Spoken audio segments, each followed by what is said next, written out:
आप जो परमेश्वर के सामने प्रार्थना करने जा रहे हैं, आपका मन शुद्ध नहीं है, आपका मन हृदय साफ नहीं है, आपके अंदर डर खौफ नहीं है, इसीलिए वो आपकी प्रार्थना नहीं सुनता। आपकी की हुई प्रार्थना भी व्यर्थ है, आपका फास्टिंग व्यर्थ है, आपका चर्च आना व्यर्थ है, आपका टंग स्प्रे करना व्यर्थ है। जब यहोवा का डर आपके अंदर नहीं, पिता का डर नहीं आपके अंदर, तो आपके आपके आपके जितने भी काम आप कर रहे हैं वो सारे व्यर्थ हैं। जी आप किसी तरीके से ऐसा सोच रहे हैं कि शॉर्टकट मैं किसी परमेश्वर को किसी तरीके से मैं खुश कर लूं, कि शॉर्टकट में जाकर परमेश्वर को खुश कर लूं, तो दुनिया में ऐसा कोई रास्ता नहीं बना जैसे शॉर्टकट जाके आप परमेश्वर को खुश कर सके।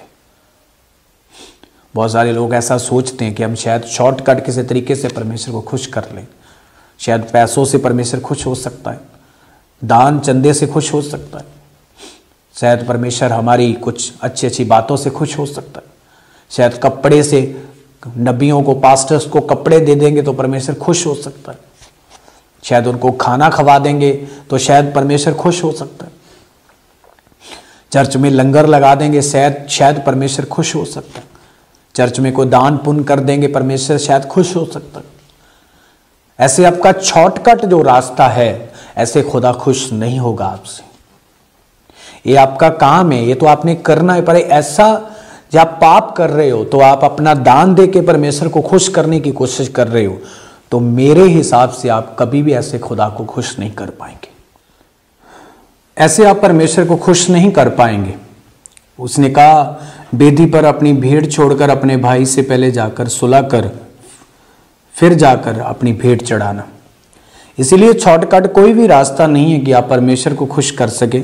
आपको परमेश्वर को खुश करने के लिए आपको उसका डर, उसका खौफ अपने जीवन में रखना है कि परमेश्वर आपको सच्चा प्यार करता है तो वो आपकी केयर करता है, वो आपकी सहायता करता है। डोंट वेरी, आपको किसी को भी चिंता करने की ज़रूरत नहीं है, बस परमेश्वर के वचन को पूरा करने की ज़रूरत है। प्रभु आपके सारे मसलों को हल कर देगा। जे आपके जीवन में डर नहीं है तो फिर आपके जीवन में कोई भी आशीष काम नहीं करेगी। इसलिए कोई भी शॉर्टकट रास्ता नहीं है कि आप शॉर्टकट जाकर परमेश्वर को खुश कर पाएं।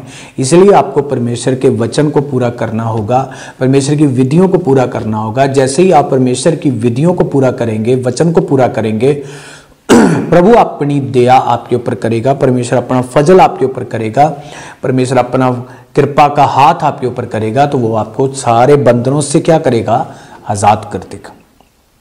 इसलिए मैंने उस दिन भी आपको बताया था कि परमेश्वर ने अब्राहम को उसके पुश्तों से निकाल लिया था। परमेश्वर ने उसके परिवार से, उसके घराने से उसको निकाल कर कनान देश दिया, क्योंकि परमेश्वर जानता था कि मैंने अपने लोगों को कौन सी जगह रखना है, कौन सी जगह ठहरा कर रखना है, कौन सी ब्लेसिंग्स उनके लिए रखनी है, वो परमेश्वर आपसे बेटर जानता है। पर अब्राहम के जीवन में परमेश्वर का डर था, बाइबल में लिखा, क्योंकि कोई इंसान अपने परिवार को छोड़ दे एक परमेश्वर की आवाज़ सुन के, तो इसका मतलब उसके अंदर डर था परमेश्वर का। इसलिए उसने परमेश्वर की आवाज़ को सुना, अपने पिता के घर को छोड़ दिया। जिस दो देश परमेश्वर ने उससे कहा, उस देश में, कनान देश में वो जाकर रहा। तो बाइबल बताती है कि अब्राहम को परमेश्वर ने कहा, मैं चाहता हूं कि तू संपूर्ण हो जा। लिखा वो मुद्रे मुंह परमेश्वर के सामने गिरा, तो उसने इस बात को माना कि जो परमेश्वर ने कहा है मैं वो करूंगा। बाइबल में लिखा उसके बाद परमेश्वर ने अब्राहम को आशीष दी, क्योंकि अब्राहम परमेश्वर के डर खौफ में रहने वाला एक धर्मी जन था। परमेश्वर ने उसको बेटे की आशीष दी। पवित्र शास्त्र बाइबल कहती है उसको इसहाक दिया। कितने सालों बाद। सारा उस समय इतनी उम्र की हो चुकी थी तो वो बच्चा नहीं पैदा कर सकती थी, तो उस वक्त वो दोनों बूढ़े हो चुके थे जिस वक्त परमेश्वर ने उनको आशीष दी। पवित्र बाइबल कहती है परमेश्वर का डर खौफ रखने वाला कौन? अब्राहम, जिसके पास परमेश्वर ने दूतों को ठहरा दिया था। परमेश्वर के 2 स्वर्गदूत अब्राहम के पास आए। बाइबल कहती है अब्राहम ने उनकी खूब सेवा की। सेवा करने के बाद वो दोनों स्वर्गदूत उनको आशीष देकर चले गए।